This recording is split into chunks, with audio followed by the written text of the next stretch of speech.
Hi guys. இன்னைக்கு நம்ம எந்த படத்தோட ரிவ்யூ பத்தி பார்க்க போறோம்னா, ஹரிவான்ங்கிற படத்தோட ரிவ்யூ தான் பார்க்க போறோம். இது ஒரு கிரைம் த்ரில்லர் மூவி.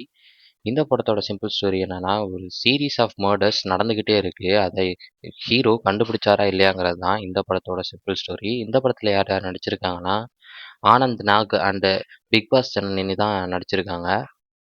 இந்த படம் எப்படி இருந்துச்சுன்னு கேட்டிங்கன்னா, ஸ்டார்ட்டிங்கில் என்னதான் இந்த படம் விஷுவலாக சீரியல் வைப் கொடுத்தாலும் ஓரளவுக்கு ஒன் டைம் வாட்சபிளான மூவியாக தான் எனக்கு தெரிஞ்சது. ஏன்னா கொஞ்சம் இன்ட்ரெஸ்டிங்காகவே இருந்துச்சு, எங்கேஜ்டாகவே வச்சுக்க ட்ரை பண்ணியிருக்காங்க படத்தில் ஸ்டார்டிங்லேருந்தே. அந்த கொலைகள் நடக்கிறதா இருக்கட்டும், அந்த கொலையை கண்டுபிடிக்கிற விதமாக இருக்கட்டும், இன்வெஸ்டிகேஷன் போகிற விதமாக இருக்கட்டும், பார்க்கக்கூடிய வகையில் தான் இருந்துச்சு. கடைசியில் இவங்க அந்த வில்லனை ரிவீல் பண்ணுற விதமாக இருக்கட்டும், எல்லாமே நல்லாவே இருந்துச்சு. மர்டரை ரிவீல் பண்ணுற விதம் சூப்பராகவே இருந்துச்சு. எல்லாமே நல்லா இருந்துச்சு. ஆனா, ஏற்கனவே அரைச்ச மாரி இருந்துச்சு. அதனால தான் இந்த படம் அந்த அளவுக்கு ஒர்க் அவுட் ஆவல. அதுவும் இல்லாம இன்னமும் கொஞ்சம் பட்ஜெட் போட்டு படம் மாரி எடுத்திருந்தா நல்லாவே இருந்திருக்கும் இந்த படம். ஸோ இது ஒரு ஒன் டைம் வாட்சபிளான மூவி தான்.